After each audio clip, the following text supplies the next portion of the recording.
in cryptocurrencies, we have many different units of change. And the hard fork is the most dramatic because what it does is says, okay, we're going to retire the kind of the concepts of the old system, and we're going to replace it with a kind of new operating model. It can be very dramatic. You can change your monetary policy, you can change your network stack, you can change from proof of work to proof of stake. For example, what F2 is doing. We went from a BFT mode to a proof of stake system, like when we went from Byron to Shelley. These are very big and often traumatic events. So we recognize that with Cardano, we built a very special change management system called the hard fork combinator. What this basically does is it makes it very easy for us to do a hard fork without shattering the network. So since we instituted it back in July of last year, we've already done one hard fork. We did the Allegro hard fork in December. Nobody even noticed. It was a very graceful upgrade. And we have another one planned in February, and we're going to add all kinds of capabilities, multi-asset capabilities to our ledger. And again, that hard fork is going to be very easy to do. That's only one dimension of it. So that's the operation of change management. But then there's the consent and legitimacy of change management. So, it's like a voting system. When you have an election and you elect someone, the person only gets to be a president if they get enough votes to be the president, but then also people have to believe the system was fair. Otherwise, they're an illegitimate leader. Well, similarly, if you want to change the system analogously, you really need to have legitimacy and proper democracy, some form of a voting system amongst the relevant stakeholders to say, yeah, that's okay. The issue with Bitcoin is they don't really have that explicitly. So even novel things that are quite trivial, like expanding the block size or acting SegWit, can take years to be able to push into the system. And so it really slows it down.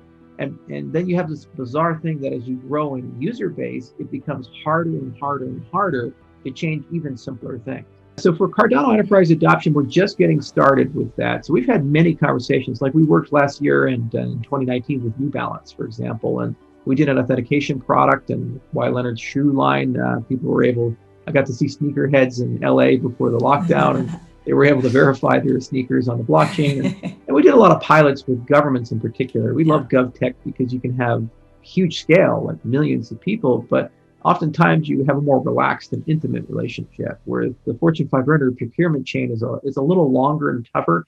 And what ends up usually happening is there you work with like the science division, but then what they do is they say, hey, we'll just build it in-house or something like that, because they have the capabilities to do that. Whereas governments will give you a little bit more freedom. And what's nice is if the program works, you get a strong barrier to exit. That said, this is the year that we're going to start pursuing aggressively the Fortune 500. And the advantage we have is we have Frederick Freegard over at the Cardano Foundation. And he used to work with PwC, and he really understands that world quite well. And we also, our chief commercial officer at IOHK, he came from Dell, and he understands that world quite well. And what you usually try to do on that side is to solve a problem with at least a 10x over what they're doing. In particular, what we're interested in is when there's globalization of Fortune 500 into the developing world. So they look, for example, at markets like Ethiopia, and they say, well, there's 107 million people there.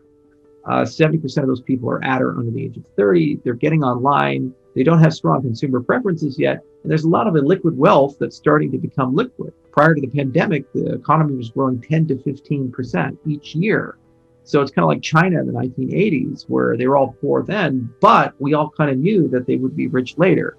So if you get in early, you can kind of build brand preferences with them, and you can get a rising tides effect in that economy. You win by changing the game, and you win by doing new things that haven't been done before, and people get wowed by those things. And so if it's a game of, well, how do we poach market share from IBM and Microsoft and Amazon and Google, or from incumbents like Ethereum, you're really not going to win there, because there's unfair regulatory and network advantages. Even Ethereum, it's daunting if they were to compete against Microsoft, because let's say Microsoft wakes up tomorrow and says, yeah, we're going to do Windows coin and put it into every operating system. Well, you have 3 billion customers that, and you have that right there. I mean, we saw that network effect with Netscape versus Internet Explorer, where you basically had an inferior product dominate and crush a superior product, simply just because of that platform monopoly.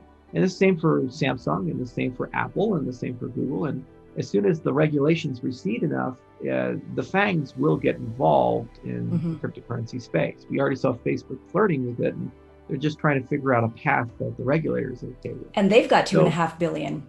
right there. Exactly. And so it's like, why play that game? You're going to lose that Mm. game, just like Apple would have been crushed if they were trying to commoditize the iPhone and fight Nokia, because that company already had such distribution. Instead, what they did is they created an experience and something new that never really been done before. Mm. And as a consequence, they redefined the market around that new thing. So when we looked at DeFi, for example, DeFi is a toy. We have all these great apps that are out there, and they're certainly growing in market cap. But does anybody really need peer-to-peer lending or peer-to-peer insurance if they live in New York or if they live in DC? Not really. Right. Does anybody really need a payment service if they already have PayPal and all these other things? Not really.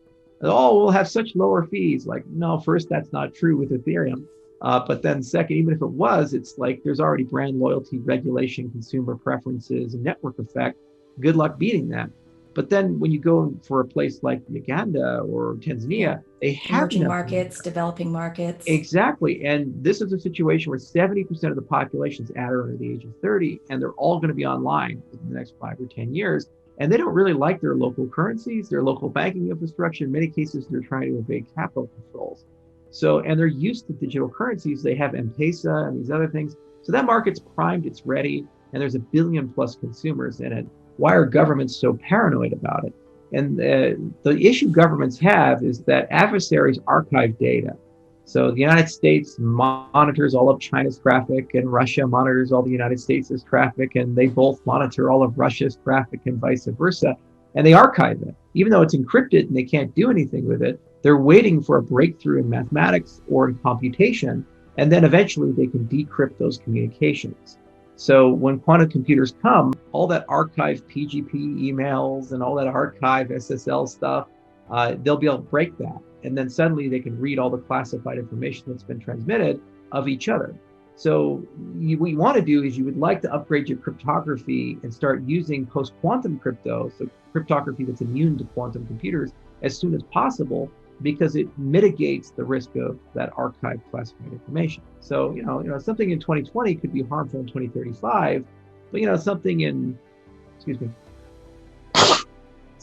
like 1960 is, probably not so harmful to be revealed in, in 2035. Like, for example, what Kennedy's suit size was, or the chairman of the Joint Chiefs suit was in 1961 is probably, it's an interesting historical footnote, but it's not a national security risk.